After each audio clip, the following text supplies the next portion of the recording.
I'm going to go through some of my record collection. Haven't done one of these in a while. Definitely each record that I acquire has a whole story behind it. As with most people, I think each collection is like unique to the person collecting the records. First, we have Houses of Heaven, Silent Places. Has definitely become one of my favorite records ever. It was released a couple years ago. They have a new one out called Within, Without. Yeah, I'm definitely, I almost worked with the producer for this record in Halt. He does some great production, but it was just one of those things where it was too many produced, like, you can't have two producers. It's like if someone's going to be a producer, you have to let them, and I have too much obsessive control over my own music, so, but I think it's executed really well. And as I've said before, I talked to Kevin and Adam from the band at one of their shows. This sound was like, in my opinion, too loud. But yeah, I mean, definitely this is a masterpiece, I would say. And I don't say that lightly. There's not a lot of... I'm not as much of a big fan of the lyrical content specifically. I think it could be pared down and changed slightly. But yeah, Kevin told me his girlfriend did the artwork here, and they're from, like, Oakland. And I was talking to Adam about, we're both guitarists who got into modular synths. Just Houses of Heaven, amazing.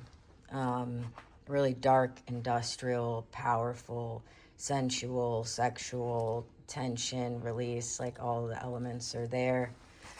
And then, and they have like live tom and like floor toms in their set, which is interesting. Then the Jesus and Mary chain, like, need I say more? Darklands,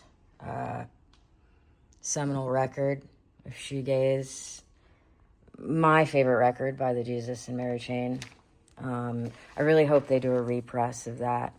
Interpol, Turn on the Bright Lights. I was actually living in New York City when this record came out, and Matador and other music, there was a lot of promo, like all over the subway, all over the streets. They played a lot of shows, and it really does capture the essence to, in my opinion, like, this is the beginning of the post-punk revival, like 10 years before it happened, and definitely my favorite thing Interpol has ever done. I just, yeah, and then, like, I'm gonna be honest, I hate Coachella. I can't stand music festivals. If people don't realize, music festivals are basically the music industry, like, just abusing everyone, from the artists to the people who work to the concert goers. Like, music is not meant to be experienced in a nightmare camping in the freaking desert. Like, I'm sorry. Like, when this record came out, they were performing at places like the Bowery Ballroom. I was living on the Lower East Side. I remember one night when I couldn't get into the show, but this just, it's an epic record. Need I say more? And then Bauhaus, so when Bela Lugosi came out, I was like wasn't even really alive, I think.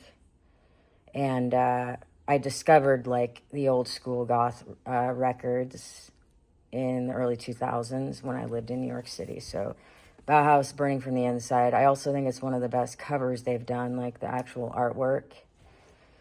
I'd say Slice of Life and She's in Parties are definitely some of my favorite tracks ever. Like anything, there's a time and a place. It would be interesting to do a repress. Interestingly, like, literally, I think it was it David J. said that, who actually lives in San Diego, which is crazy to think. So, like, there's hope for San Diego.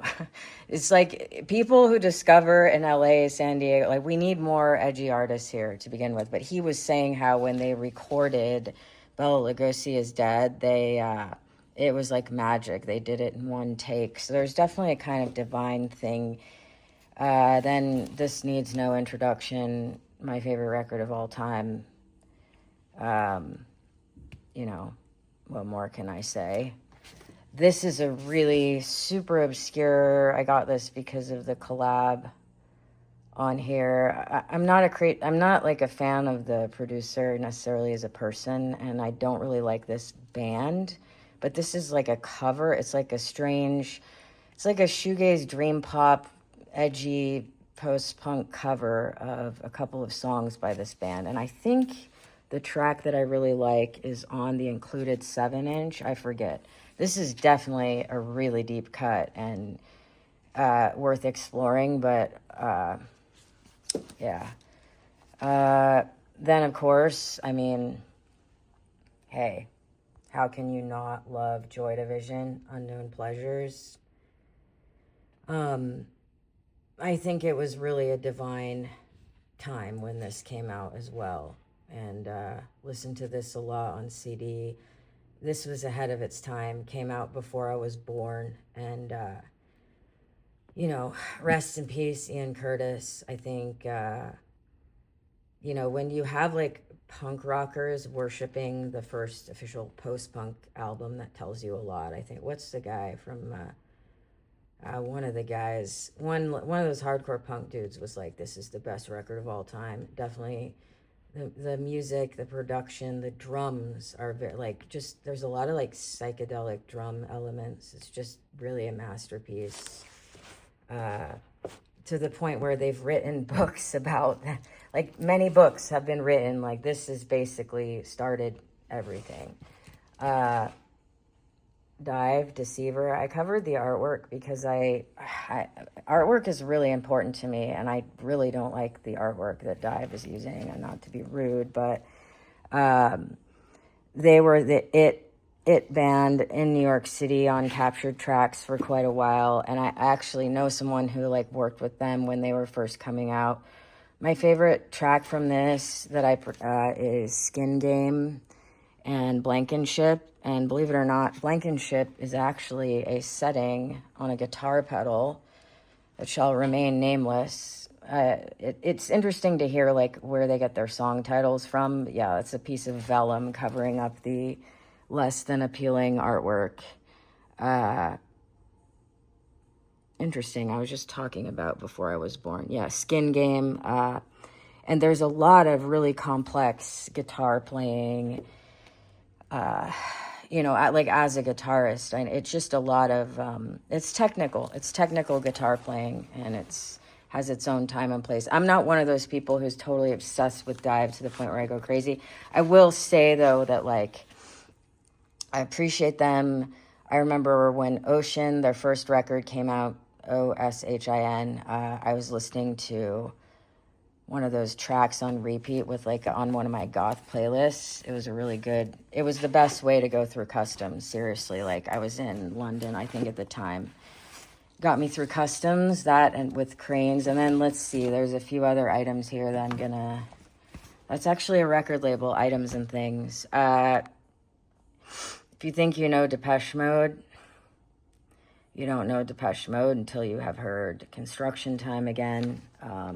And this was back when they actually had to travel to this location to take this picture. I had forgotten, you know, like you get so used to everything being, you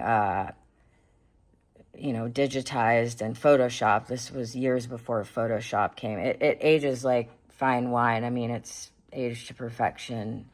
Again, a lot of divine things going on. And then here is another one of my favorites. This is my favorite Cocteau Twins record by far, Head Over Heels. If you're a DJ, you understand keeping the CDs in separate jackets. This is the first like real official goth gaze record. And I think sometimes I would rather just listen to the music without the vocals as not to be like, it's just the incredible. And I just think their later stuff doesn't hold a candle to this record again, divine masterpiece. That's why, like, being tuned in to divine energy is so important, because, you know, I'm very well aware that my I don't make music without it. Is this gonna be the if you're a hardcore shoegaze fan, you recognize this.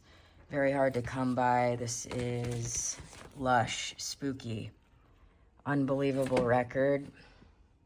And this had it, like, they went on a tour, I think, in 2015? I'm forgetting. Amazing. Definitely, this is one of the first records I got into big time when I moved back to the West Coast and was living in Long Beach. And then, let's see, let's see, we've got Boy Harsher. This is a custom edition Country Girl Uncut. Great record. New Dark Wave. Really like it. One of my favorite tracks ever is Unknown to the Eye, Drab Majesty. Again, like, needs no introduction. This is, again, a divinely channeled song. I'm not, like, crazy fan of the artwork, again, but yeah, there's a lot of different versions of this song that have been released. And then, oh, there it is. Yeah, so, yeah, you can see it's this is a splatter record. Let's see here.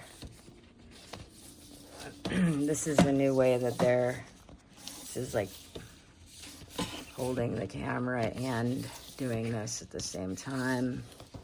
Whereas, here we go. Can see it up close.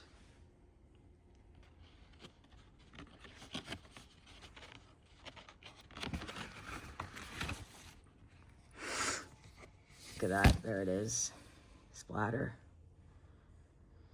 And yeah, there's a lot of other mystery records here, records that have been a part of my life for a long time. And yeah, records are a religion for sure. So there's a lot more where those came from, but I think I rarely talk about it because too much, how should I say, sometimes it's what you don't say that's just as important. So yeah, I just felt like going over some of my records, and thankfully they survived the last year of craziness. And there's some of my painting on the wall.